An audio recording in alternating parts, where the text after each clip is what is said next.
Alhamdulillahilladzi hadana li hada wa ma kunna linahtadiya laula an hadana Allah. Asyhadu an la ilaha illallah wa asyhadu anna Muhammadan abduhu wa rasuluhu sallallahu alaihi wasallam. Assalamualaikum warahmatullahi taala wabarakatuh. So ipagpapatuloy natin ang buhay ng katlong kalifa na si Uthman ibn Affan radiyallahu an. So ito ang ikalawang serye ng kanyang talambuhay. Ang pinakamalakas na salik na humubog sa pagkatao ni Uthman ibn Affan radiyallahu an patungkol sa kanyang pananampalataya sa Islam at ang kanyang talento na kung saan ay napadalisay niya ang kanyang kaluluwa at ang kanyang dating gawaing kawalang malay sa tuwid na pananampalataya ay ang dahilan ang pagsama niya kay Propeta Muhammad sallallahu alaihi wasallam. At nakapag-aral siya mismo sa kamay mismo ng Propeta Muhammad sallallahu alaihi wasallam. Meaning, noong mag-embrace itong si Uthman ibn Affan radiyallahu an mula sa Makkah, pang-apat na tao itong nag-embrace, no? Uthman, mabago ito nag-embrace, Ali, si Abu Bakar at saka si Said. And then correct ba ako, Said ba? Brother Said, pangatlo, Abu Bakar, Ali, and sino pangatlo? Al-Harith, Said Al-Harith. Okay, pang-apat si Uthman radiyallahu anhum. Mula pagka-embrace nito si Uthman ibn Affan radiyallahu an sa Makkah, hindi na ito humihiwalay kay Propeta Muhammad sallallahu alaihi wasallam. Yung bang taong nabaksa natin nakaraan, gutom siya sa kaalaman patungkol sa Quran at Sunnah ng Propeta Muhammad sallallahu alaihi wasallam. Until na siya ay naglakbay sa, of course, alam natin, nagpunta siya sa Abyssinia, humiwalay siya kay Prophet sallallahu alaihi wasallam. Hanggat sa nakapag-hit sa Prophet sallallahu alaihi wasallam sa Madina at saka niya pinapunta sa Madina. Pagdating niya muli sa Madina na magkita sila ng Prophet sallallahu alaihi wasallam, hindi na naman siya humihiwalay kay Propeta Muhammad sallallahu alaihi wasallam. That's why napatibay niya, nahubog niya ang kanyang talento, ang kanyang iman, ang pagpapadalisay sa kanyang sariling espiritual at kaluluwa ay ang pag-stay niya kay Prophet sallallahu alaihi wasallam at pag-aaral niya mismo sa kamay ng mahal na Prophet sallallahu alaihi wasallam. So nagpapakita ito ng isang benepisyo sa mga Muslim na ang pakikisama sa mga marunong ay siyang dahilan upang mahubog mo ang iyong sarili sa kadalisayan, mahubog mo sa lakas ng iman, mapatuwid mo ang iyong pagkatao kapag kasama mo ang mga marunong. At ganon din nakita natin ang pag-aaral ay napakahalaga at ito ang bumabago sa buhay ng isang Muslim, lalo na kung balik Islam ka. Ito ang bumubuhay upang baguhin ang ating mga sarili, ang gabay ng Allah subhanahu wa ta'ala na hindi alam ito ng mga taong hindi nagabayan. Alam natin, nung tayo hindi Muslim, wala tayong alam na gabay. Hindi natin alam ang tama, hindi natin alam ang mali. Para sa atin, ang tama, ang mali, wala tayong alam. Kahit uminom ka ng alak, ikaw ay magbisyo, manigarilyo, magdroga, basta masaya ka. Hindi mo alam ang bawal, hindi mo alam ang tama, wala kang guide. Wala kang guide. Kung anong ginagawa mo, para sa iyo, maligaya ka, yun na yun ang buhay natin noon. Allahu Akbar, ganun ang buhay natin noon. Para tayong mga animales na wala tayong naiintindihan patungkol sa batas ng tunay na tagapaglikha. That's why, nung gabayan tayo ng Allah subhanahu wa ta'ala, walang pinakamahalaga maliban ng pag-aaralan natin ang gabay ng Allah subhanahu wa ta'ala. That's why mahalaga ito tulad ng ating mga ginagawa. So siya, ito si Uthman ibn Affan radiyallahu an, naging gutom siya sa paghahanap ng kaalaman sa Quran at saka Sunnah. Ngayon ang sabi natin nakaraan, sabi ni Uthman ibn Affan radiyallahu an, kapag malinis ang iyong puso, kailanman ay hindi mabubusog ang iyong puso sa paghahanap ng Quran at Sunnah ng Prophet sallallahu alaihi wasallam. Palagi niyang hahanapin yan.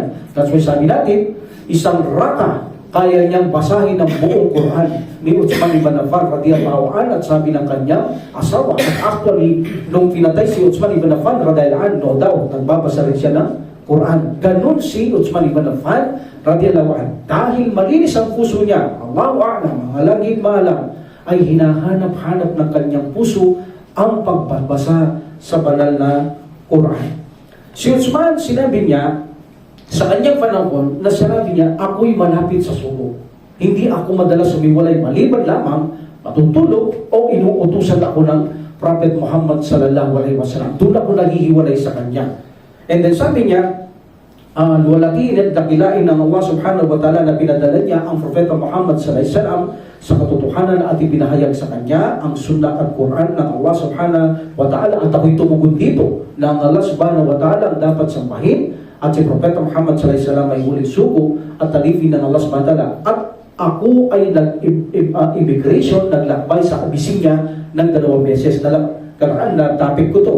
Naglakbay sila, ang kauna-unang mag-asawa na naglakbay. Si Uthman bin Affan radhiyallahu anhu. Nang nagkaroon ng balita na sabi nila, ang mga Quraysh nag-embrace na, umuwi sila.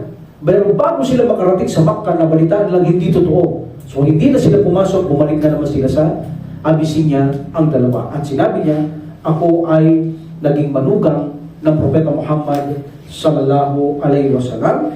Sabi ni Uthman ibn Affan radhiyallahu anhu.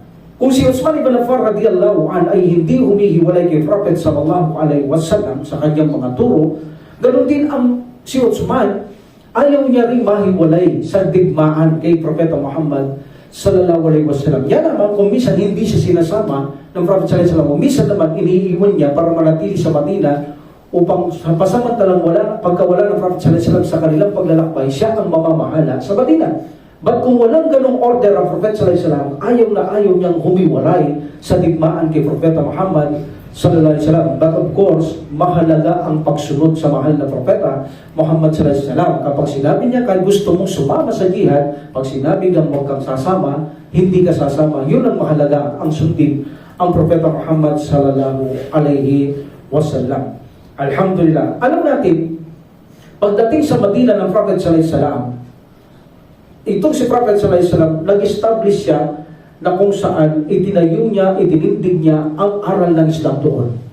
Alam natin, may mga hipokrito doon at mamumuno na o maghahari na doon si Abdullah Ubay bin Salul. Alam natin yan, but nang magwagi ang Prophet sallallahu alaihi wasallam at nang pumunta sa Madina, itinatag niya ang estado ng Islamiko. So nabigo ang mga hipokrito at ang Islamiko ang siyang mananaig. Yan naman ang pangako ng Allah subhanahu wa ta'ala no? Ang Islam talagang itong kakalat ang Islam at hindi nila ito mapipigilan ang paglawig ng pananampalataya Islam. At gumawa siya ng pagkakapatiran doon. Alam natin na ang mga muhajirin galing sa Makkah, mahihirap yan Kahit mayaman sila, hindi na nila dala yung kayamanan nila, naiwan doon sa Makkah, bagamat mayaman sila, si Uthman ibn Affan radhiyallahu anhu, mayaman to. Naiwan nila. Meaning wala silang dala dahil ang paglalakbay nila dito may mga patago. Dahil ang mga Quraysh, sinasaktan sila, pinipigilan sila. So in this situation, dahil wala silang masyadong salapi, kung ano lang nadala nila, so binawa ng Prophet sallallahu alaihi wasallam dahil mahihirap na ang muhajirin ngayon sa sitwasyon, yung mga ansar, yung mga Madina, pinagkakapatid-kapatid niya ang bawat isa. Pinagbuknod niya bawat isa para tulungan yung mga mahihirap na muhajirun na naghihirap na yun pansamantala. Na kahit mayaman naging mahirap sa paglalakbay, walang dala. So binigay ang bawat banding o kapatid para tulungan mo siya. Alhamdulillah, yun ang ginawang panahon ng Prophet sallallahu alaihi wasallam. Pansamantala, talagang tinulungan sila ng mga ansar until finally, umangat din ang mga kanilang kapatiran doon. So dito ang naging kapatid niya, ang banding dito o brotherhood ni Uthman ibn Affan radhiyallahu anhu ay si Aus ibn Thabit. Siya ang naging brotherhood niya doon na ipinarter ng Prophet Muhammad sallallahu alaihi wasallam. Then tapos nun, nagtatag ng masjid ang Propeta Muhammad sallallahu alaihi wasallam at gumawa siya ng kasunduan sa mga Hudyo. No? Itong mga Hudyo na nagtaksil sa bandang uli, inubos ito. In Sira, malalaman nyo kung ilang libo ang inubos ng Prophet sallallahu alaihi wasallam dahil sa pagkakalulo sa peace treaty nila o treaty ng Prophet sallallahu alaihi wasallam at mga hipokrito o ng mga Hudyo. Then dito na nagsimula ang jihad. Dito na nagsimula ang pagpapadala ng expedition o mga makikipaglaban sa Allah. Sa Makkah wala. Kahit sinasaktan sila, tinotorture, walang utos Kaya hindi sila gumagalaw. Except lang si Umar ibn Khattab radhiyallahu anhu, si Hamza, Amsa radiyallahu anhu, sila ang matatapang, gumagalaw sila. But actually, wala pang utos na makipagdigmaan. Even ang Prophet sallallahu alaihi wasallam, sinasaktan Abu Bakar radiyallahu anhu, hindi sila gumagalaw, hindi sila gumaganti sapagkat walang utos. But pagdating sa Medina, ipinag-utos na ng Allah subhanahu wa ta'ala ang pakikibaka sa landas ng Allah subhanahu wa ta'ala. Dito nagsimula ang pagpapadala ng Propeta Muhammad sallallahu alaihi wasallam sa pakikipag-jihad sa mga tao. At alam natin, itong si Uthman ibn Affan radiyallahu anhu, isa siyang pillars, isa siyang haligi sa pananampalatayang Islam. Naging isa siya. Malaki ang naiambag na itulong niya tulad ni Abu Bakar, Umar, at saka Ali radiyallahu anhu. Ganon din si Uthman. Sila'y makahaligi. Malaki ang tinulong nila sa pananampalatayang Islam. Alam natin, Abu Bakar radiyallahu anhu, nagbalik ang mga nagsitalikod, ang mga ayaw magbayad ng mga zakat. Finally, nagbayad sila ng zakat. Ganun nila itinindig sa pahintulot ng Allah subhanahu wa ta'ala ang pananampalatayang Islam. Tulad ni Imam Ahmad Hanbal, Imam Ahmad Hanbali. Anong kanyang itinindig? Nung lumalaganap na ang mihna, yaong pamawersa na ang Quran ay sabihin mo na, likha lamang ito. Hindi ito salita ng Allah. Pero siya, hindi niya ginawa yun kahit patayin siya. Dahil alam niyang huling imam siya. Kapag sinabi ni Imam Ahmad na itong Quran ay salita, ito ay linika, hindi ito salita ng Allah, lahat ng tao pagkatapos niya sasabihin likha na ng Allah. Ang Quran hindi salita ng Allah. But kahit anong gawin nila, hindi nila natakot si Imam Ahmad rahimullah, itinandig niya ang ginagawang mihna na sinabi niya ang Quran ay salita ng Allah at hindi ito linika. Pinagtanggol niya ang paninirang mihna ng mga taong ito, itinindig niya bandang sa huli, hawak ng mga Muslim na ang Quran ay salita ng Allah subhanahu wa ta'ala. Now, dakuhan natin bakit si Uthman ay hindi nakasama sa Battle of Badr. Kailangan alam niyo ito Kasi dito kinukustigo, isa ito sa dahilan kung bakit ayaw nilang mamuno sa panahon niya. Si Uthman ibn Affan radiyallahu anhu, ang gusto ng mga hipokrito ay si Ali radiyallahu anhu. Isa ito sa mga binubutas nila na duwag daw siya. Duwag itong si Uthman ibn Affan radiyallahu anhu, lalo sa Uhud, makikita niya tumakbo yan sa digmaan. Kaya duwag yan, sabi nila, hindi dapat namumuno ang isang duwag. Isa ito sa kanilang dahilan. Pero ito ay walang katotohanan. Dahil ng digmaan ng Badar, itong si Uthman ibn Affan radiyallahu anhu, antimano lumabas na yan para sumunod sa digmaan kay Prophet Muhammad sallallahu alaihi wasallam. But ang kanyang asawa, ang kanyang unang naging asawa before Kulthum ay si Ruqayya muna. At mayroong sakit noon si Ruqayya ng tigdas ang kanyang sakit. That's why nung nasa labas na siya para sumama kay Prophet sallallahu alaihi wasallam, actually nakabihis na siya. Ano sabi ng Prophet Muhammad sallallahu alaihi wasallam? Sabi niya, hindi ka sasama, maiwan ka. Bantayan mo ang asawa mo, sabi niya. So iyon ang dahilan. Yun ang kinanil sinasabi ko. Ang pagsunod sa Propeta sallallahu alaihi wasallam ay higit na mahalaga. Kapag sinabi niyang hindi ka sasama, hindi ka sasama. At kapag sinabi ng Prophet sallallahu alaihi wasallam na hindi ka sasama sa jihad, kahit nandyan ka, kasama ka doon.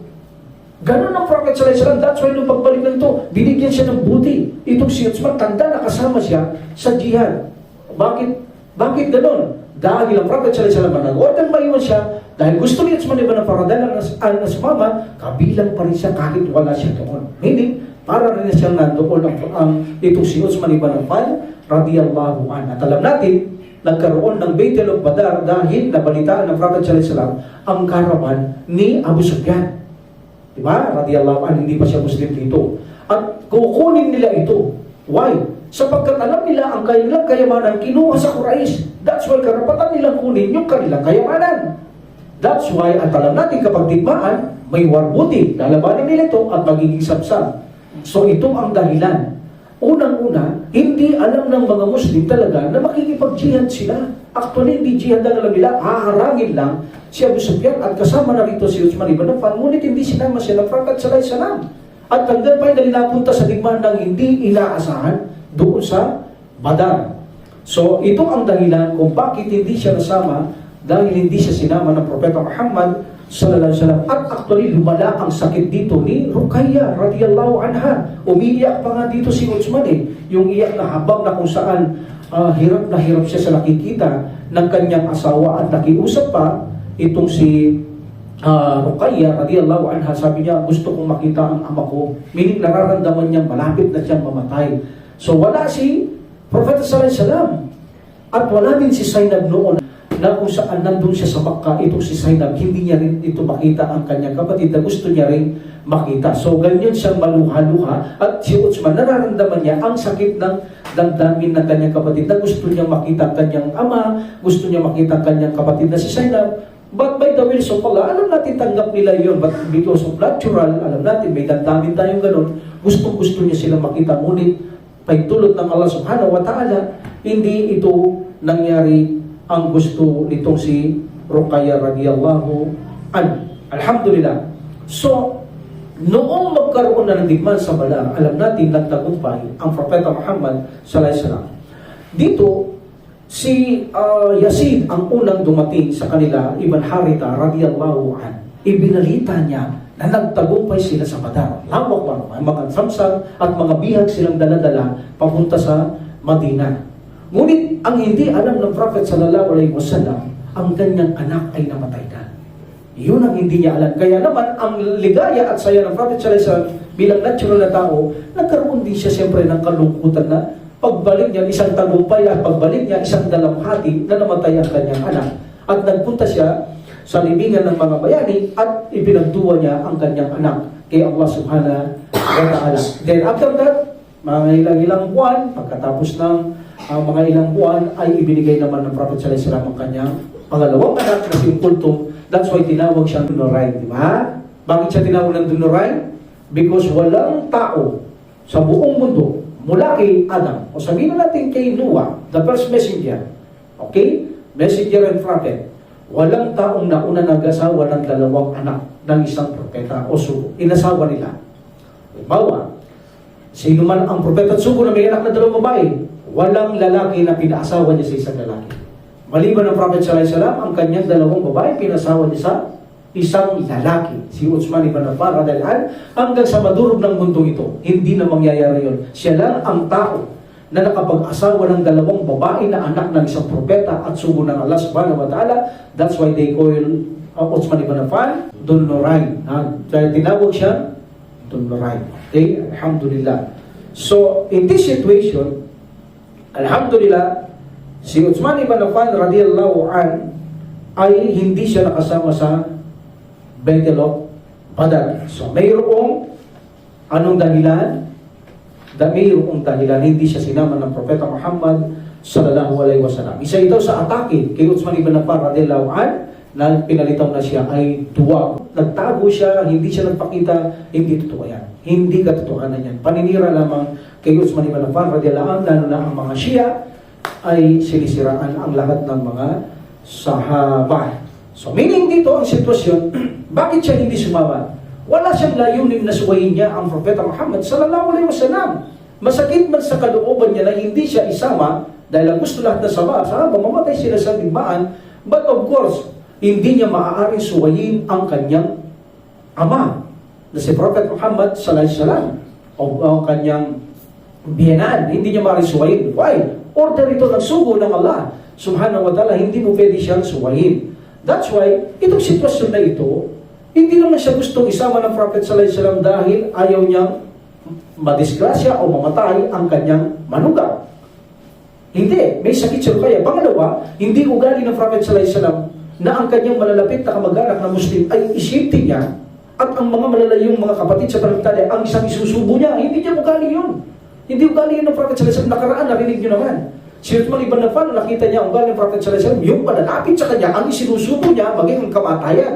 Kaya makikita niyo si Uthman ibn Affan radhiyallahu anhu, pinayagan niya makiusap sa Quraysh nung siya'y magsasagawa ng umrah na hindi natuloy, siya ang nakiusap doon. Kung talagang ayaw niya mapahamak, na pinakausap yung Umar bin Khattab radhiyallahu anhu, na request niya si Uthman, hindi niya gagawin yan eh. Pero bakit pinayagan niya si Uthman? Meaning, hindi ugali ng Prophet sallallahu alaihi wasallam bagamat manugang kanya, kamag-anak kanya, kapatid kanya, hindi kanya isusubo sa kapahamakan o kamatayan. No. Yun ang inuuna pa ng Prophet sallallahu alaihi wasallam na sila ang iuna kaysa sa mga kapatid na malalayo sa kanya. Ganun ang estilo ng Prophet sallallahu alaihi wasallam. Kasi magkita niyo minsan, madalas iwanan ng Prophet sallallahu alaihi wasallam sa Madina kapag digmaan ito si Uthman ibn Affan. Yun ang mga dahilan, hindi siya nasasama. Why? Siya ang itinatalaga niyang maiwan para mamuno sa Madina. Kaya ang dahilan, hindi dahil ayaw niyang masaktan. Hindi yan ugali ng Prophet Muhammad sallallahu alaihi wasallam. At isa pa sa dahilan, there are possibility na hindi niya pwedeng isama lahat ang kanyang mga maaanak na mga alipin at matatapang. Hindi niya lahat pwedeng isama lahat yun. Bakit? Dahil kapag sinama niya lahat, ang mga yan at namatay sila lahat, pagpay tulot na lasbantala, sinong papalit sa kanya?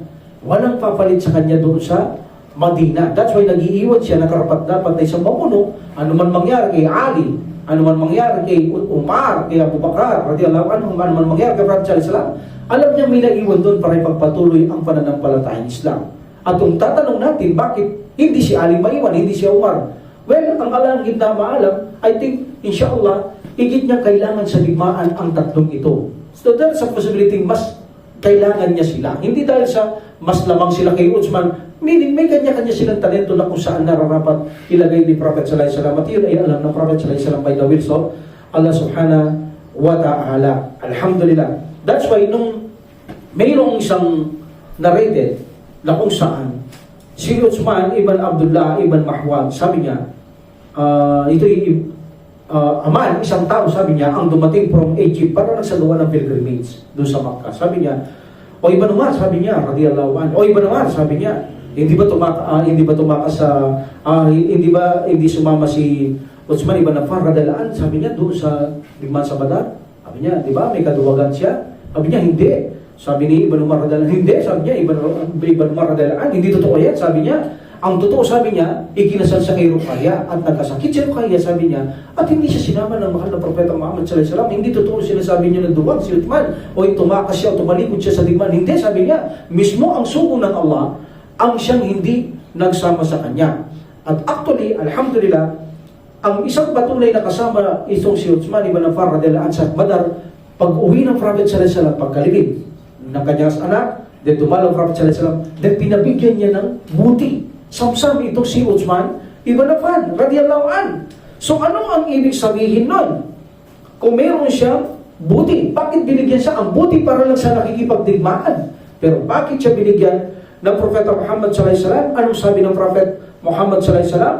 Laka ajru rajulin shahida badrun wa sahmuhu. Sabi ni Prophet sallallahu alaihi wasallam, mayroong kang reward o bahagi sa samsam ng isang tao na nakipagdigmaan sa Badar. So dito lumilitaw, si Uthman ibn Affan radhiyallahu anhu ayon sa Saida radhiyallahu anha sa hadith niya, na kung saan sabi niya, kapag sinabi na binigyan ng samsam ng Prophet sallallahu alaihi wasallam ang mga sahaba, kahit hindi sumama, sa mga maraming tayo na topic na karaan kanya na, yung nakikipagdigmaan tapos iiwanan nila para magbantay doon sa ospital, sa mga babae, sa mga bata, then makikipaglaban, pagbalik, bibigyan sila dahil kasama sila, kahit hindi sila sinama. Ganun yun. Even ng Prophet sallallahu alaihi wasallam, sabi ni Saida, sa kanya nga din, sabi niya, ang sino mang binigyan ng Prophet sallallahu alaihi wasallam ng samsam, ito ay kabilang sa digmaan. That's why kasama pa rin si Uthman ibn Affan radiyallahu an doon sa igdigmaan sa Badar. This is a consensus, this is a ijma na tanggap sa ating Sharia na si Uthman ibn Affan radiyallahu an ay kasama ito sa digmaan sa Badar sapagkat binigyan sa samsam ng Propeta Muhammad sallallahu alaihi wasallam. In the Battle of Uhud, another butas kay Uthman ibn Affan radiyallahu anhu sa kanyang pagtakbo. Tumakbo talaga siya hanggang sa makarating sa malapit sa Madina. Okay? So, lumilitaw na naman ito, nagkatuwagan niya. Another na, akusa sa kanya na duwag talaga si Uthman ibn Affan radiyallahu anhu, karapat dapat siya maiwan sa Madina. Kapag lumalakad ang Prophet sallallahu alaihi wasallam, doon siya mamahala at sila Abu Bakar iniwan, si Umar, si Ali sapagkat sila karapat dapat at matatapang kaysa kay Uthman. Dahil ito ay isang akusa, kaya nang mamuno siya. Pagdating ko dito, maliliwanag natin sa pamumuno niya, inaakusahan siya na hindi siya dapat mamuno dahil duwag siya. Hindi siya karapat-dapat ay sa mga hipokrito na ito na gusto siyang tanggalin sa kanyang pamumuno palitan ni Ali radiyallahu anhu. Sa Battle of Uhud, alam natin kasama siya. In the beginning, nag-victory ang mga Muslim. Okay? Ang bilin na mahigpit ng Prophet sallallahu alaihi wasallam, doon sa bundok ng 50 archers, huwag na huwag silang aalis. Kahit na mamatay sila lahat, kahit na makita ang mga ibon na tinutuka ang kanilang mga laman, mga ginawang karne ng mga ibon, huwag kayong aalis, sabi ng Propeta Muhammad sallallahu alaihi wasallam. So in this situation, sa unang digmaan, sa unang salpukan, alam natin nagtagumpay itong mga Muslim. At itong banner ng mga musyrik, every time na mahulog, kinukuha, until finally, hindi na nila makuha ang banner ng mga musyrik sapagkat nagagabi sila ng mga Muslim.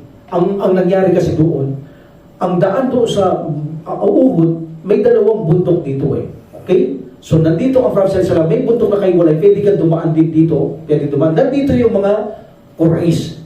So hindi nila nakikita yung 50 archers nakatago doon sa bundok, nasa likod ng bundok. That's why pagpapasok sila dito, uulan ng bana na hindi nila inaasahan.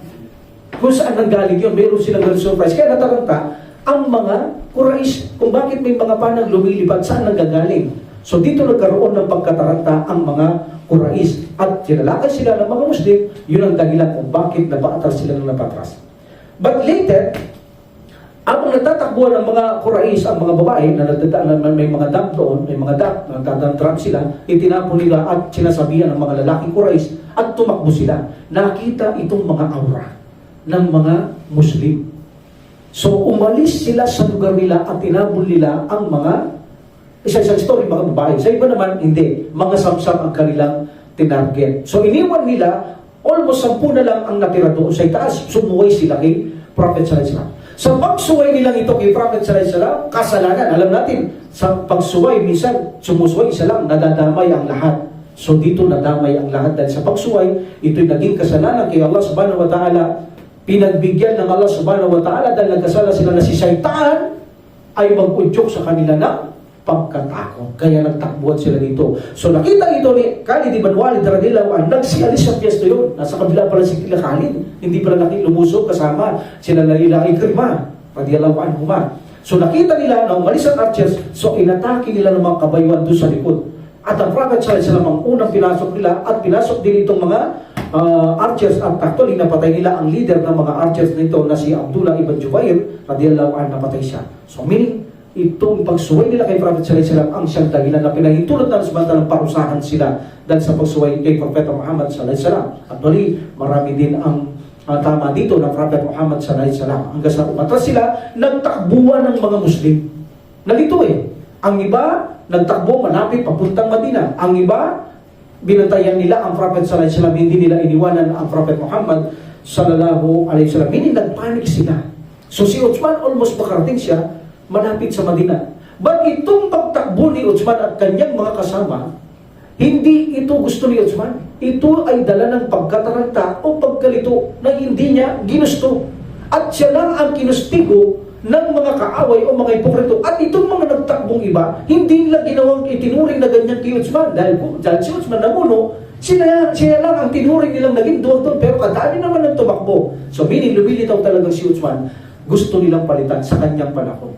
So in this situation, dahil sila ay nalito lamang, nagpanik lamang doon sa nangyari, na-surprise sila dahil pagpasok nila Khalid, so nakita ito ni Abu Sufyan na nakapasok si Khalid, bumalik sila. That's why naipit ang mga Muslim. That's why atras naman sila sa itaas ng bundok.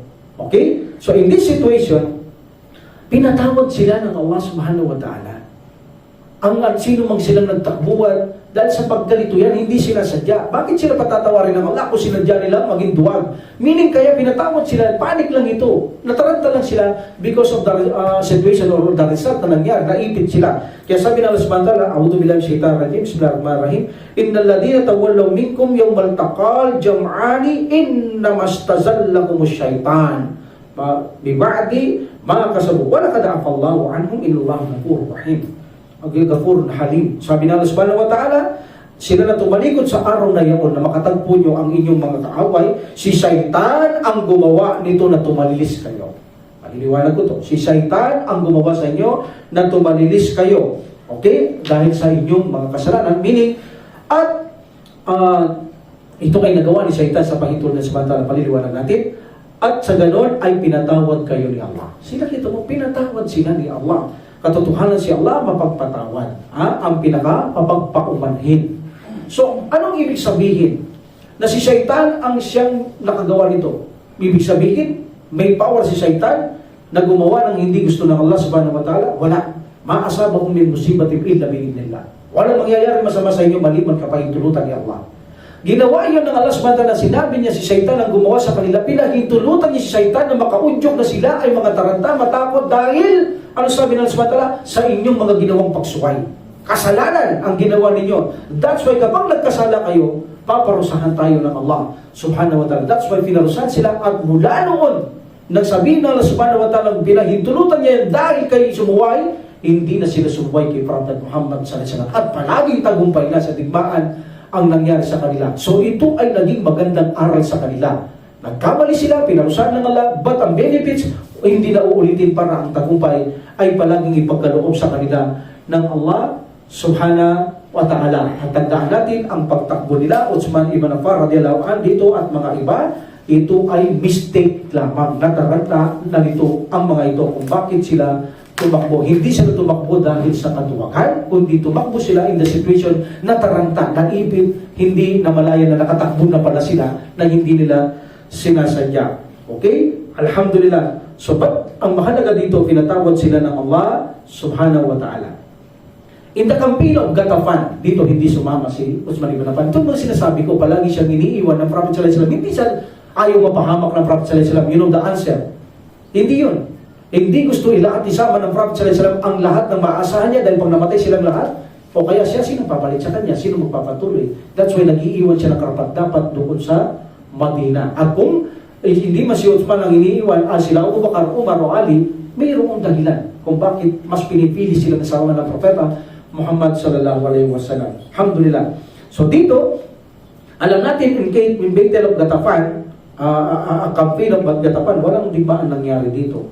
So, umalis ang Prophet Muhammad sallallahu alaihi wasallam, they are 400 tao at mga kabayuhan ng mga dala nila. Si Uthman ibn Affan ay iniwan niya sa Madina para in-charge doon sa Madina. Alhamdulillah. So, nakahuli sila ng musyrik.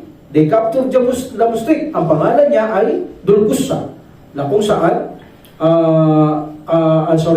na musyrik na kung saan tagal-tagal Dulqussa, ang pangalan niya ay Jabbar from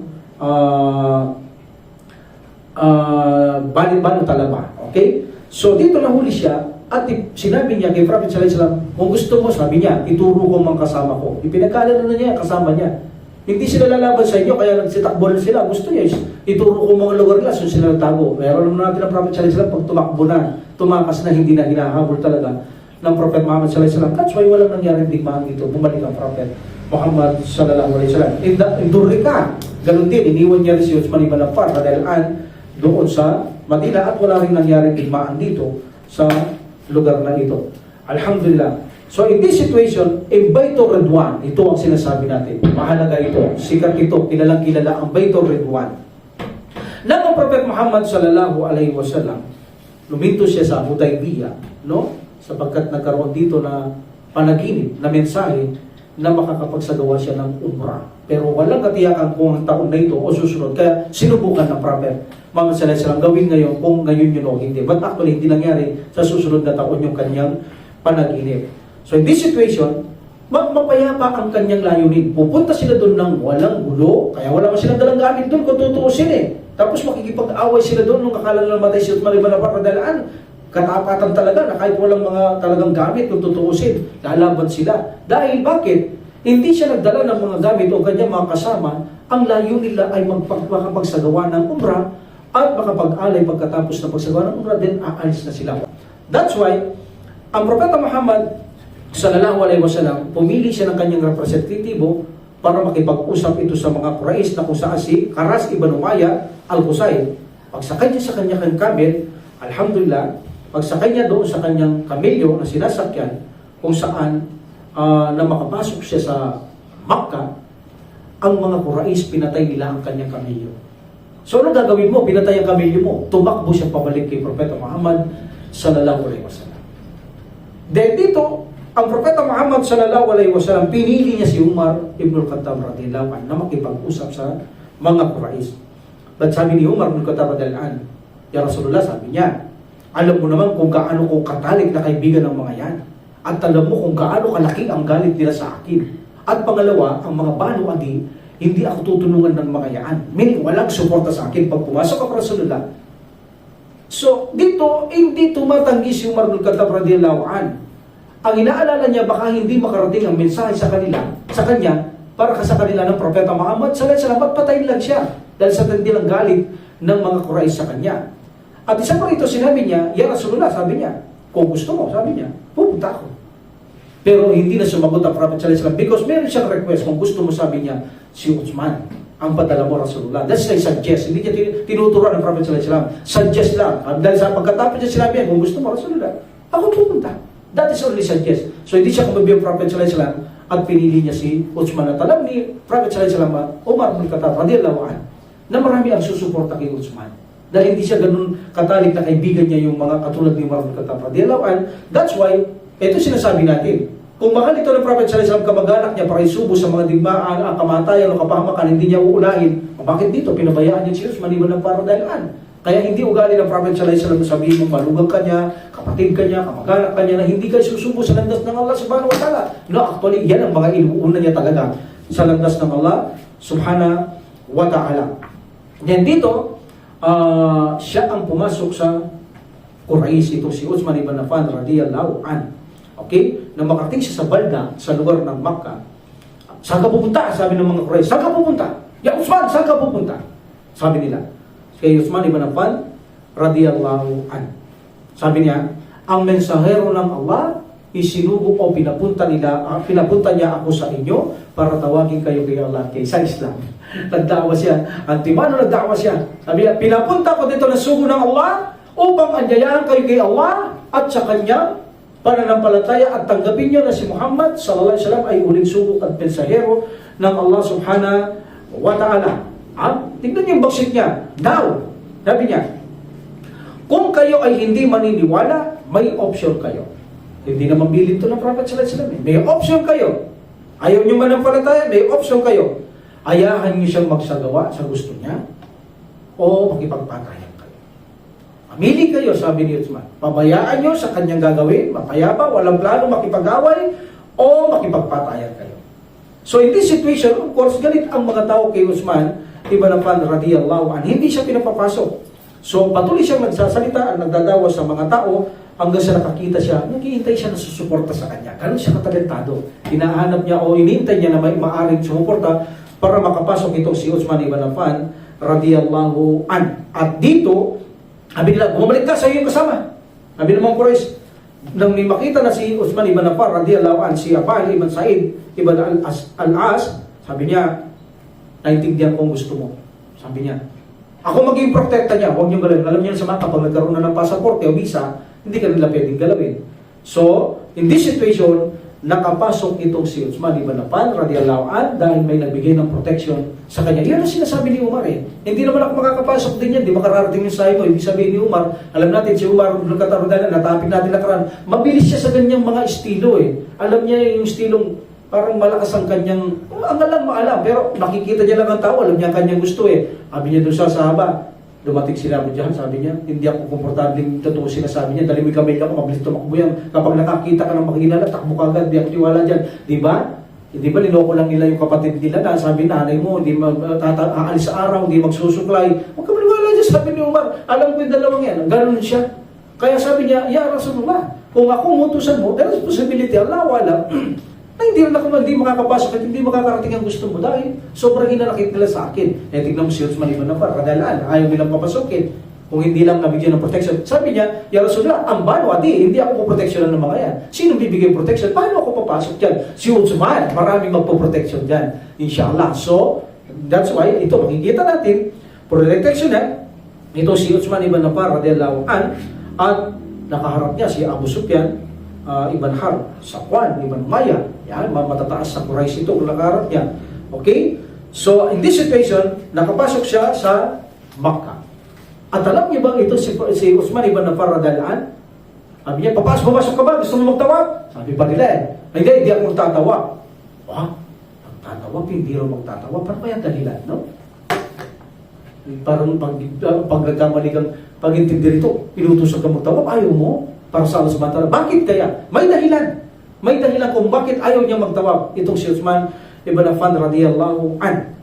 Alhamdulillah. So, actually, ikinombe niya ang meron ng mga Muslim sa Makkah na nakaposas, nakakulong, nakakumbin niya ang message ng Allah. Pinalakas niya ang iman by the will of Allah. Binigyan niya sila pagpalakas ng iman. Sabi niya, malapit na ang tagumpay. Konting tiis na lamang, inshallah, malapit na ang tagumpay. Magtimpit, magtiis kayo. nakakuha siya ng mga tiyempo na napasukan niya o nakausap niya yung mga ginulong ng mga Quraysh na ayaw sumama sa mga Muslim doon sa Madina. Alhamdulillah. So in this situation, walang nangyayari sa usapan. How many days? So ang rumors ay umalingaw-ngaw na pinatay itong si Uthman ibn Affan radiyallahu anhu.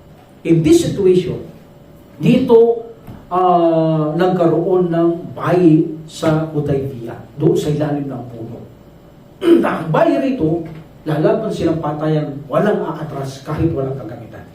Dahil pinatay nila si Uthman ibn Affan radiyallahu anhu. So nagbigay ng pledge doon ang mga kamusliman. Alam niyo ba ang isang tao doon na si Sinan Abdullah ibn Wahab al-Asadi?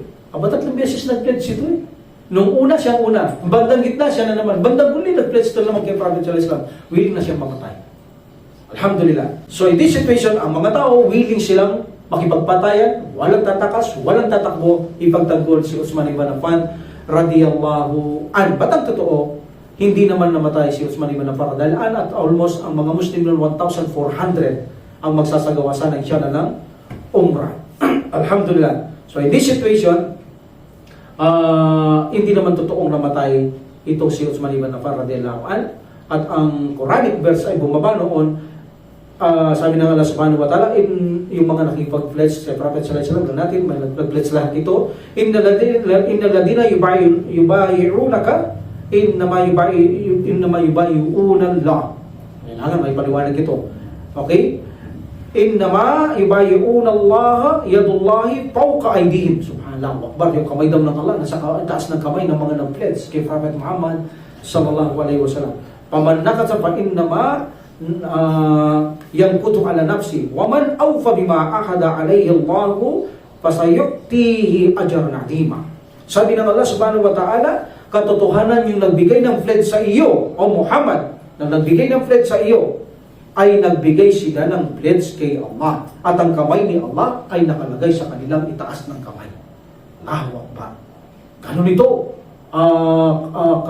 dakila ang pangyayaring ito, no? Ang pagpapabledge, lagyan ng Badar. Dito naman, dakila rin ito. Badar, alhamdulillah, alam natin sa dating digmaan, ito pinaka-dakilang digmaan. Dito, itong pledge na ito. Alhamdulillah. So sabi ng Allah subhanahu wa ta'ala, ang sino mang bumali sa inyong pangako ay bumali lamang siya sa kanyang sariling pinsala. At ang sino mang gumanap nito sa kanyang pangako, meaning hindi siya tatakas na tatakbo, makikipagpatayan sila, ipagkakaloob ng Allah subhanahu wa ta'ala sa kanila ang malaking gantimpala, meaning ang paraiso.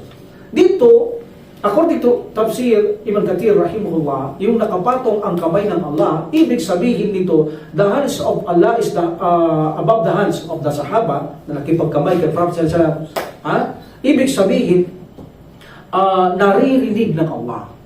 Okay? Naririnig ng Allah, nakikita ng Allah ang kanilang ginagawa at mga sinasabi, meaning witness ng Allah sa kanilang panunumpak kay Propeta Muhammad sallallahu alaihi wasallam, meaning alam niya ng Allah subhanahu wa ta'ala inwardly, outwardly, meaning sa labas at loob, alam ng Allah subhanahu wa ta'ala. Therefore, ang Allah subhanahu wa ta'ala, ang pag-pledge nila kay Rasulullah sallallahu alaihi wasallam, kay Prophet sallallahu alaihi wasallam, ay para silang nakipag-pledge kay Allah subhanahu wa ta'ala. Meaning nakapatong, alam yan ng Allah, nakikita niya, inward, outward, alam niya lahat ang inyong intention o panlabas, kitang-kita ng Allah. So, pagbigay na ng pledge sa iyo, Muhammad, dahil alam ko yan ay katumbas ng pagbigay ng pledge sa akin. Yung kamay na kayo pagbigay mo ay katumbas ng kamay na ibinigay ko sa kanila. That's it. That's why, napakadakilang pangyayari na ito, na handa silang makipaglaban, ipagtanggol ang kapatid sa pananampalataya sa pag-uutos ng Propeta Muhammad sallallahu alaihi wasallam. At dito sinabi ng Prophet sallallahu alaihi wasallam,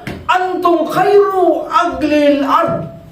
Kayo ang pinaka-the best na tao sa kalupaan, sabi ng Prophet Muhammad sallallahu alaihi wasallam. That's why sabi ko nila, dakilang pangyayari dahil sinabi ng Prophet sallallahu alaihi wasallam, antum khairu aglil ard. Kayo ang pinakamainam na tao sa kalupaan. Sabi ng Prophet Muhammad sallallahu alaihi wasallam, lahat ng nagbigay ng pledge sa kanya doon sa Hudaybiyah na kung saan almost 1,000 or 1,400 ang mga kamusliman na nagbigay ng baiya kay Prophet Muhammad sallallahu alaihi wasallam. In this situation, ang Propeta Muhammad sallallahu alaihi wasallam, dahil wala si Uthman, itinaas niya ang kanyang kamay.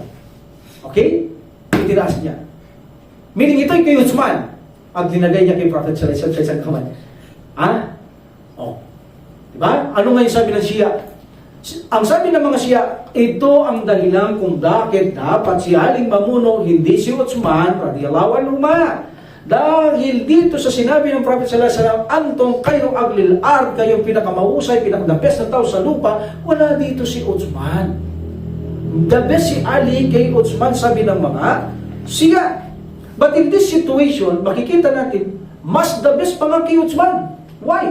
Unang-una, alam natin si Uthman, siya ang pumasok doon para makiusap, hindi si Ali radhiyallahu. Pangalawa, ang kamay ng Prophet sallallahu alaihi wasallam, ang ginamit niya para kay Uthman at ginamit niya sa isang kamay, lumilitaw na ang kamay ng Prophet sallallahu alaihi wasallam, higit na mainam to sa kamay ng mga sahabat.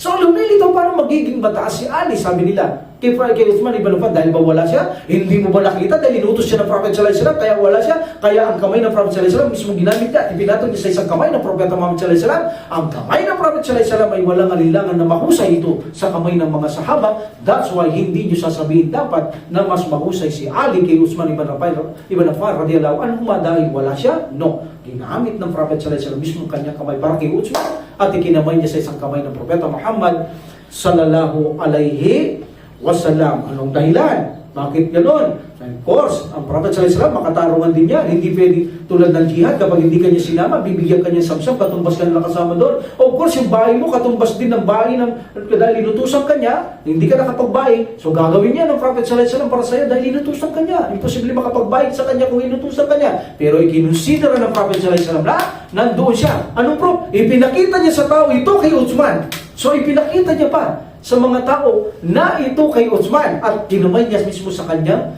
kamay. So kabilang pa rin si Uthman doon sa bahay. At pangatlo noon, bakit sila gumawa ng bahay? Because of Uthman. Ipagtatanggol nila ang isang nagmalasakit na alam ni Uthman na kataya ang kanyang buhay sa pagpasok doon sa Makkah. Tulad ng nauna, pinatay ang kamelyo. Siya Umar, alam niya, papatayin siya. Ganon din siya. Alam niya rin na maaaring patayin din siya. But because this is a command of the Prophet sallallahu alaihi wasallam, alam natin, sabi ko sa inyo, si Uthman ibn Affan, ang mahalaga sa kanya ay ang pag-uutos, sundin ang pag-uutos ng lahat ng Prophet sallallahu alaihi wasallam. Kung hindi sasama, hindi sasama. Kung sasama, sasama. Kung ipadadala doon, ipadadala. Walang kasaysay na tumatanggi si Uthman ibn Affan radhiyallahu anhu. Even na dito, alam niya, maaari siyang mapahamak. But because this is a command ng Prophet sallallahu alaihi wasallam, susunod siya kay Prophet Muhammad sallallahu alaihi wasallam. Now, paano sila naging higit? Kung tutusin, siya ay hindi man natinag sa maaaring posibilidad na mangyari sa sitwasyon sa kanya sa oras na yan. Kaya hindi pwede ang akusan ng mga Shia, si Ali ang mas mahusay sa sitwasyon to, dapat si Ali mamuno, si Ali hindi tumakbo sa digmaan ng Uhud, si Uthman tumakbo, sa Badar wala si Uthman, nandun si Ali. That's why si Ali dapat kalipa, hindi si Uthman. Binubutas ito nung panahon ng kalipa ni Uthman ibn Affan radhiyallahu anhu at makakarating tayo dito inshallah. Dito sa pagsakop naman sa Makkah. Alam natin sa pagsakop sa Makkah, si Uthman ibn Affan radhiyallahu anhu, namagitan siya kay Abdullah Abil Shah na makompes ang Makkah. Abdullah ibn Abil Shah. Sino ba ito? Itong si Abdullah ibn Abil Shah, dati itong scribe ng Prophet sallallahu alaihi wasallam. Meaning dati siyang nagsusulat kasama ni Uthman. Remember, Uthman, one of the scribe of Prophet sallallahu alaihi wasallam. Isa rin siya sa sumusulat ng Prophet sallallahu alaihi wasallam. That's why kabisado niya ang buong Quran. Kasama niya rin itong nagsusulat, itong si Abdullah ibn Sa'ad ibn Abil Shah. Ngunit tumalikod siya. Bumalik pa rin siya sa magkamusik sa mga Quraysh. Kaya hindi situation na masakop niya ang Makkah, ipinag-utos na patayin ang 4 na katao. 4 na katao, hindi niya tatanggapin ang kanilang mga di ba, pag pinaalis ka doon ng Prophet sallallahu alaihi wasallam, you're safe. Basok ka sa bahay, you're safe. But ito hindi, maliban kung mag-embrace sila sa pananampalatayang Islam. Okay? So in this situation, gusto ng Prophet sallallahu alaihi wasallam na patayin ang 4 na ito. Isa sa dahilan dito, ang taong ito, na iningi ni Uthman, ya Rasulullah, sabi niya, tanggapin mong katapatan niya. Hindi siya tinignan na ng Prophet sallallahu alaihi wasallam, hindi niya ito pinakinggan. Si Uthman ibn Affan. Hanggang pangatlo, pangapat, pinakinggan niya si Uthman ibn Affan, pinatawad niya ang taong ito at nag-embrace siya. Of course, kailangan mag-embrace siya. So, mula daw na naging matapat ito at binigyan pa ito ng mga mission ni Uthman at sa panahon din ni Umar bin Khattab radiyallahu anhu. Naging matapat sila. So dito, ano sabi ng Prophet Muhammad sallallahu alaihi wasallam?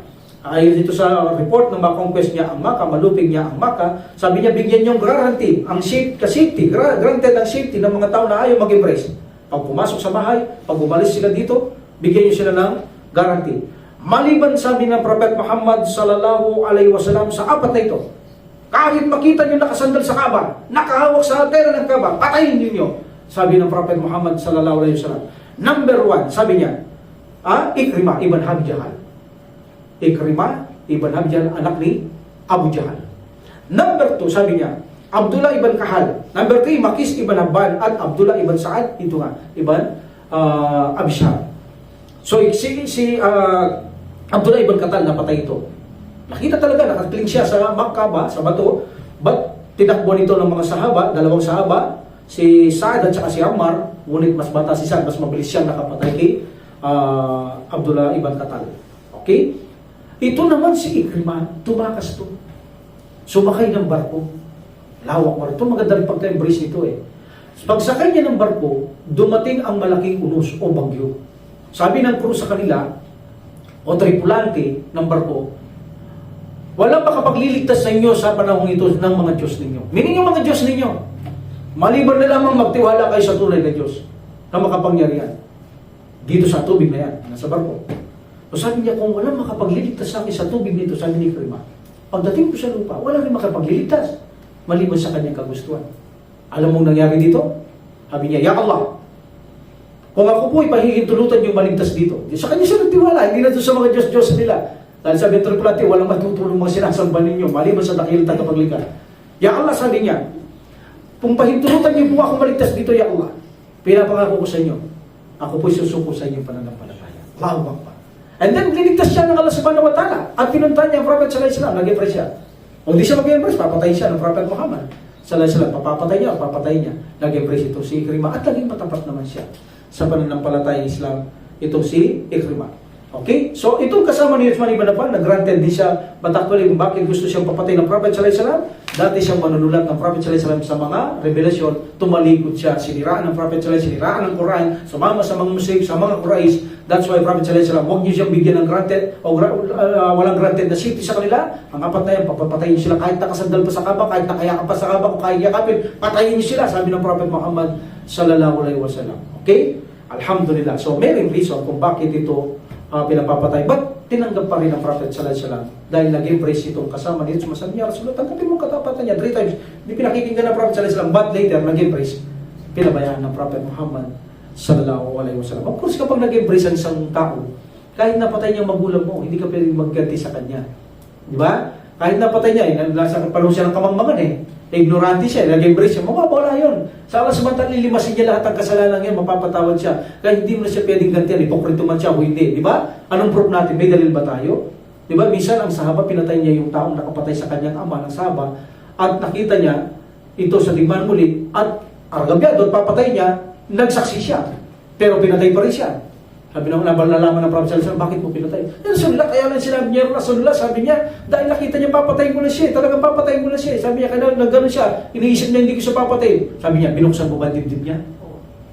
Sabi ng Prophet sallallahu alaihi wasallam, binuksan mo ba ang dibdib niya? Alam mo ba hindi nakikita? Binuksan mo ba ang dibdib niya kung totoo hindi?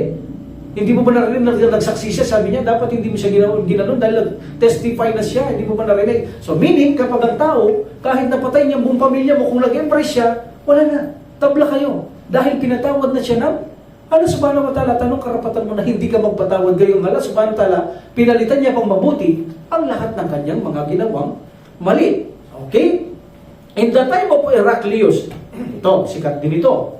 In the time of Tabuk, in Tabuk, as far as I know, this is a Tabuk, no? Kasi ang huling digmaan ng Prophet sallallahu alaihi wasallam, as far as I know, Tabuk Okay? Okay, punta tayo in 9 after Hijrah. Malapit nang mamatay Prophet sallallahu alaihi wasallam. Huling digmaan ito, Tabuk. Okay?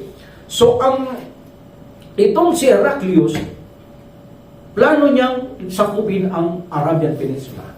Itong Madina. Okay? And then, nakarating ito kay Prophet sallallahu alaihi wasallam. Nang makarating ito kay Prophet Muhammad sallallahu alaihi wasallam, siya ang nag-prepare para sila ang sumako kay Heraclius. Okay? In this situation, napakainit ng panahon. Sobra. But dahil sa pagsunod kay Prophet sallallahu alaihi wasallam, ito ay kanilang kakayanin. Pero sobra talagang init noon. At kailangan nila ang mga equipments dahil matindi ang kalaban, mapers ang kalaban, kailangan maraming sasakyan. Hindi pwedeng naglalakad doon. Mainit sobra ang disyerto, hindi kakayanin. That's why kailangan ng maraming kabayo, maraming kamelyo, mga panustos. Ang Prophet sallallahu alaihi wasallam nag-order, sabi niya, sino ang maaaring tumulong sa panahon ito? So may mga taong nagdadala ng konting ginto, konting pagkain. Kita ng Prophet sallallahu alaihi wasallam, hindi ito sapat. So tinignan niya ang kanyang mga sahaba at mga ansar. Sabi niya, sino ang gustong mag-donate o mag-reward sa kailangan ito? Meaning, malaki ang kailangan ng Prophet Muhammad sallallahu alaihi wasallam. Malaki ang kailangan niyang tulong ng Prophet sallallahu alaihi wasallam. Sabi ni Uthman, Ya Rasulullah, 100 kamelyo, 200 kamelyo, bigay ko. Nakita niya Prophet sallallahu alaihi wasallam, hindi siya satisfied. 300 camels sa Rasulullah. Until finally, umalis si Uthman ibn Affan radiyallahu an. At nagbalik siya, dala niya 940 camels and 60 horses. 1,000 dala niya. At mayroon din siyang dalang mga salapi na gagamitin. 1,000 dinar. Malaki to, 1,000 dinar sa kanilang panahon. Ano sabi ng Prophet Muhammad sallallahu alaihi wasallam? Madarra Uthmanu ma'amila ba'dal yawm. Sabi ng Prophet sallallahu alaihi wasallam, sabi niya, walang gawa ang maaari makapinsala pagkatapos ng araw nito kay Uthman. 3 times niyang inulit yan ng Propeta Muhammad sallallahu alaihi wasallam. Anong ibig sabihin? There's a possibility na sinabi ng Prophet sallallahu alaihi wasallam, wala nang gawa ang maaari pang makapinsala kay Uthman pagkatapos ng araw nito. There are 2 possibilities. Number 1, hindi na pababayaan ng Allah na magkasala si Uthman. Kaya sabi ng Prophet sallallahu alaihi wasallam, walang gawa ang maaaring makapinsala. Meaning, anong makakapinsala kung walang masamang ginagawa? That's why pati nung pinatay siya, hindi siya pumapatay. Di ba? Alam niya papatay siya, alam niya pwede niya parusakan yun, itutusin. Pero hindi niya ginagawa. Talagang hindi siya gagawa. Or there's a possibility na kahit makagawa siyang mali, patatawarin siya ng Allah. Walang gawa na makakapinsala. Meaning, kung nakagawa siyang mali, dahil ito ay hindi pipinsalain ng Allah, patatawarin siya ng Allah hanggat hindi siya lumalabas sa Islam. Meaning, kahit anong gawin niya, kung ito hindi paglabas sa Islam, patatawarin siya ng Allah. Hindi makakapinsala sa kanyang nagawang mali. Or either na hindi siya nagawang mali. Mula noon, sinabi ng Prophet Muhammad sallallahu alaihi wasallam 3 times. At maraming report na katulad nito na sinabi ng Propeta Muhammad sallallahu alaihi wasallam. Like for example, ma'ala Uthmana ma'amila ba'da hadihi. Kanina, ba'da al-yawm. Ngayon, ba'da hadihi. Ma'ala Uthmana ma'amila ba'da hadihi. 3 times sinulit ng Prophet sallallahu alaihi wasallam. Wala, sabi ng Prophet sallallahu alaihi wasallam, walang makakapinsala kay Uthman ng anumang mga gawa pagkatapos nito. Sabi ng Propeta Muhammad sallallahu alaihi wasallam. Alhamdulillah. So, madara Uthmanu ma'amila ba'dal yawm. Sabi ng isang report ng Prophet Muhammad sallallahu alaihi wasallam. Sa panahon nito, si Uthman ang kinakitaan at sikat na itinulong niya ang lahat ng kanyang kayamanan sa panahon ito para sa pangangailangan ng mahal na propet sallallahu alaihi wasallam. Ganun niya kamahal ang kanyang biyenan. Ganun niya kamahal ang sugo ng Allah subhanahu wa ta'ala. At ganun niya sinusunod. Nang makita niya hindi satisfy ang Prophet sallallahu alaihi wasallam, 200 Rasulullah, 300, taas siya ng taas, until finally, umuwi siya. Wala na siyang sinabi. Hanggang dala-dala niya lahat ang kamelyo, 940, 60 kabayo. Allahu Akbar, nakapagsalita ang Prophet sallallahu alaihi wasallam. Mula sa araw na ito, walang gawang makakapinsala. Kaya Usman, nakita na ni Uthman radhiyallahu an ang kasiyahan ng mahal na Propeta Muhammad sallallahu alaihi wasallam. And then 1,000 dinar. Hindi niya ito nakabag, hindi nakasupot. Dala niya sa kanyang suot-suot na naglalakad siya para kay Prophet Muhammad sallallahu alaihi wasallam. Nang hawakan ng Prophet sallallahu alaihi wasallam o nang makita niya o makipuan, sinabi na naman niya ng Prophet sallallahu alaihi wasallam na walang gawang makakapinsala pagkatapos ito kay Uthman. Sabi ng Prophet sallallahu alaihi wasallam 3 times na naman na sinabi ng Propeta Muhammad sallallahu alaihi wasallam. Alhamdulillah. Now, dako tayo sa mga hadith na ilang hadith kay Uthman ibn Affan radhiyallahu anhu bago tayo magtapos. Next week, inshallah, dadako tayo sa panahon na kasama niya si Umar at si Abu Bakar radhiyallahu anhu. And then, kung makapasok tayo sa pagpili patungkol sa kanya bilang pangatlong khalifa para malaman natin yung istorya kung paano siya, yung naudlot nating 5 sila na mag-uusap-usap kung sino mamuno. So, itutuloy na natin kung paano naganap ang kanyang pamumuno bilang ikatlong khalifa ni Uthman ibn Affan radhiyallahu an. Alhamdulillah. So, mula sa salaysay ni Abu Musa radhiyallahu an, sabi niya, kasama ko ang Propeta Muhammad sallallahu alaihi wasallam sa isang hardin ng Madina. Ang Propeta sallallahu alaihi wasallam, mayroong gate yun ng hardin. And then mayroong kumatok, sabi niya, buksan mo siya at sabihin mo sa kanyang magandang balita sa paraiso na magiging tahanan niya. Then pagbukas niya si Abu Bakar, radiyallahu anhu, sabi niya, pasok ka, pinatutuloy ka ng Rasul, at ano ba may sinabi siya sa iyo? Ano yan sabi niya? Na pinaabot sa iyo ang paraiso. Allahu Akbar, sabi ni Uthman ibn Affan, Umar bin Khattab, Abu Bakar, radiyallahu anhu.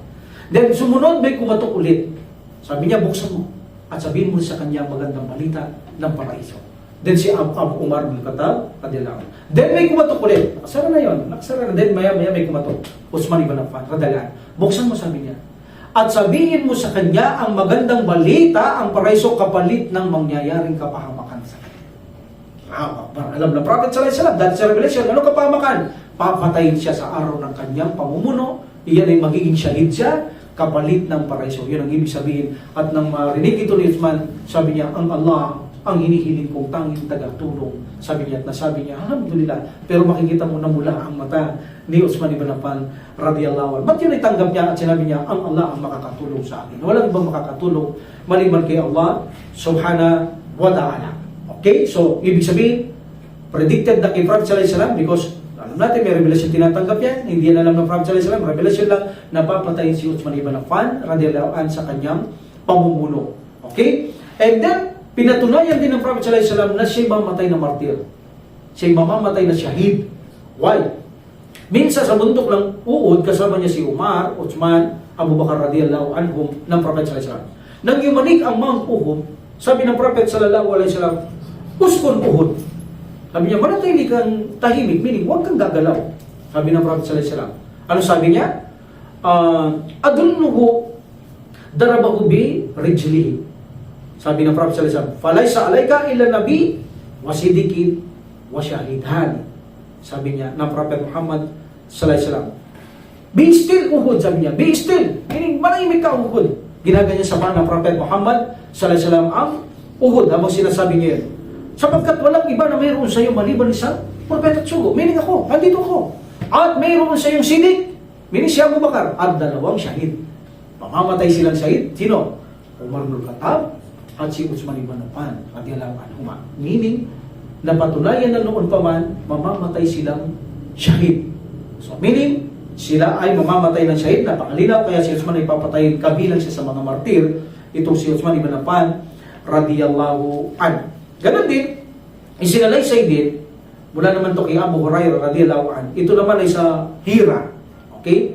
Bundok ng Hira. Kasama naman dito si Uthman, Umar, Ali, Talha, Zubair, at ang bato ay gumalaw, radiyallahu anhu.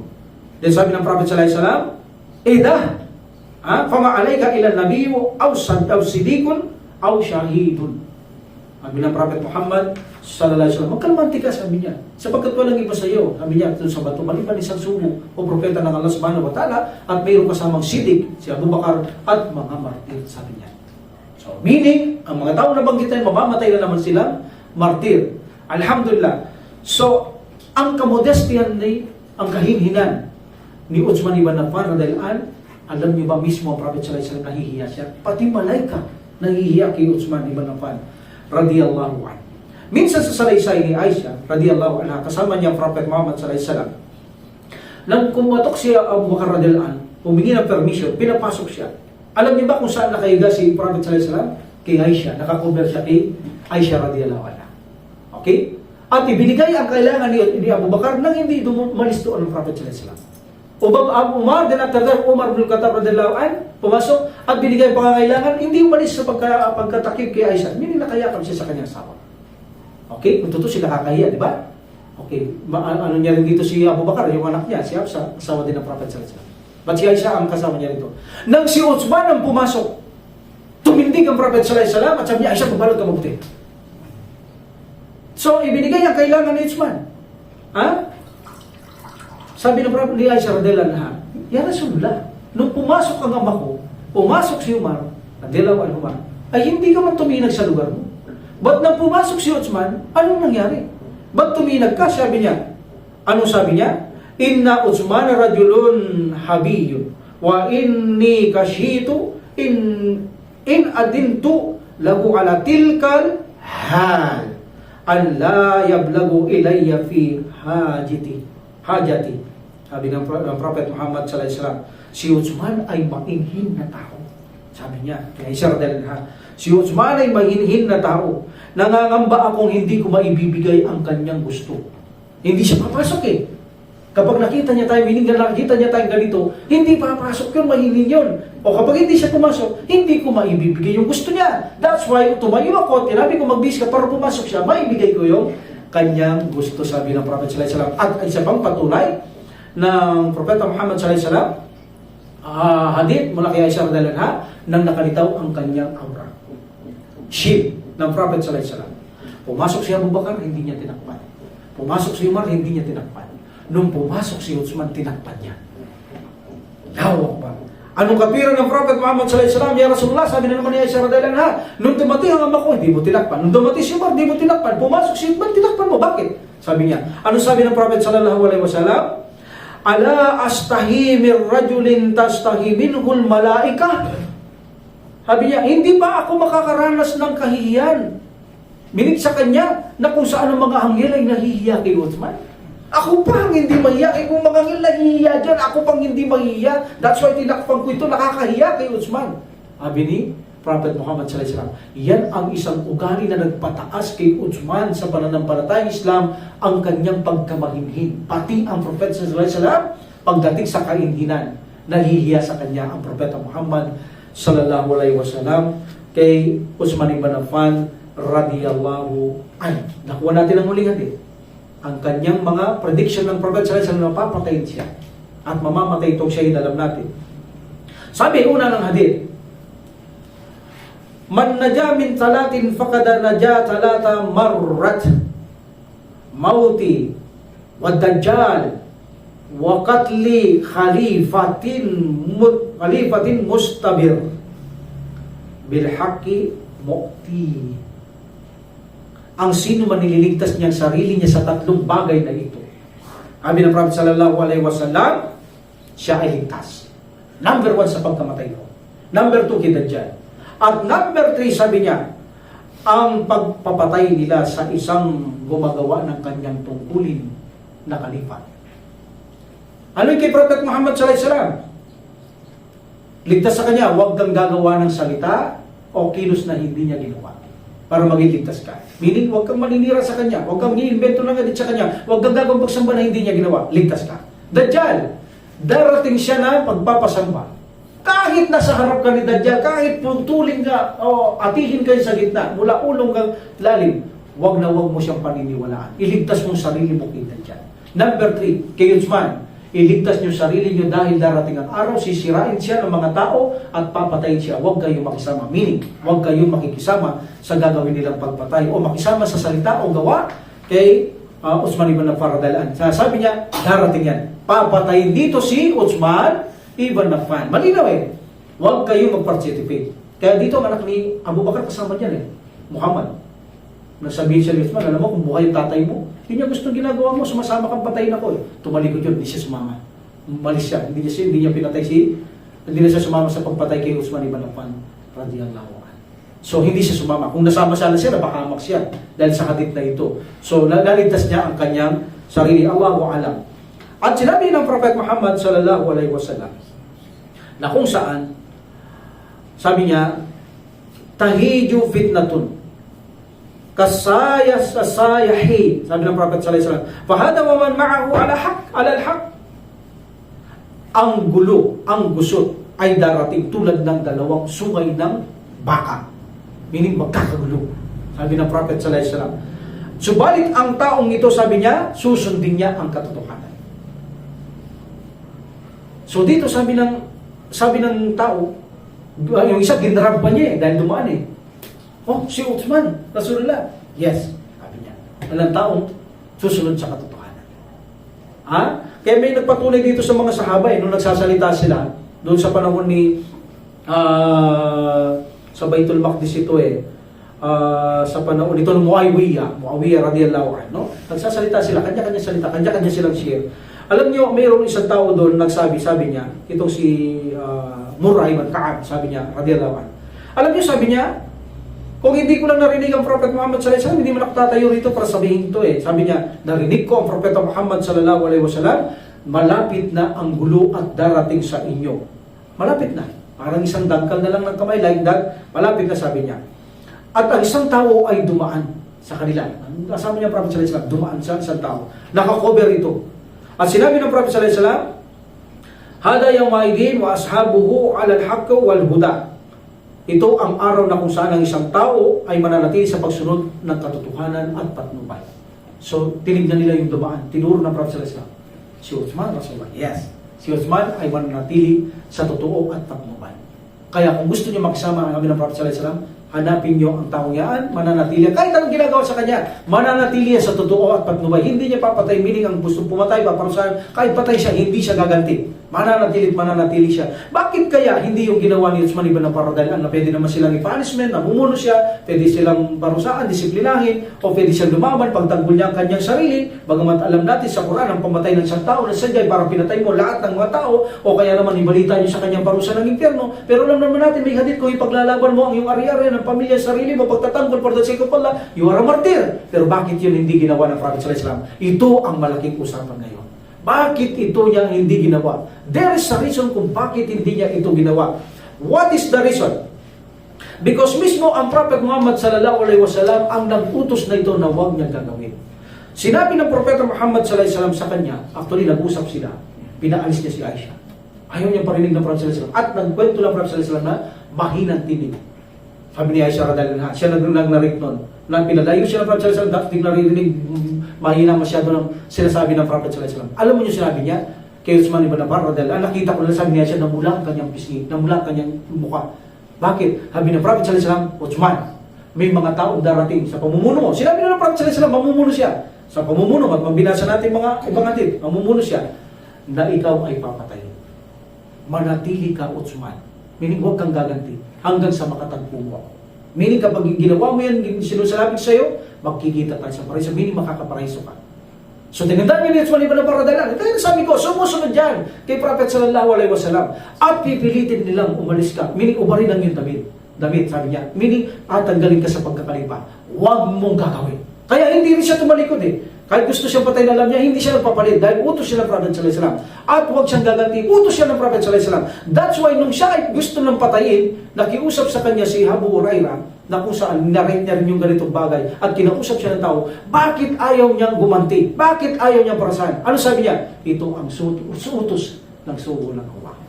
So sa kanya mismong bibig ng galing na ang utos ng sugo ng Allah, huwag siyang gaganti, huwag niya silang paparusaan, meaning huwag siyang tatalikod sa pagkakalipa. Iyon ang naging dahilan kung bakit naintindihan sila ni Abu Hurairah, naintindihan sa mga sahaba, bakit hindi niya na ginawa. Ang rason ay sundin niya ang utos ng Propeta sallallahu alaihi wasallam. Anong sagot niya? Ito ang utos ng sugo ng Allah. Yun lang ang kanyang sinasabi, sinikreto nila yun eh. Ang sinasabi nila, ito ang utos ng Allah, asugo ng Allah. That's why hindi ginawa ni Uthman ang pagparusa sa kanila, ang paghiganti sa kanila. Hindi ginawa ni Uthman ibn Affan radhiyallahu anhu because ito ay inutos ng Propeta Muhammad sallallahu alaihi wasallam. Hanggang sa makatagpo mo, sabi niya, Uthman, makinig ka.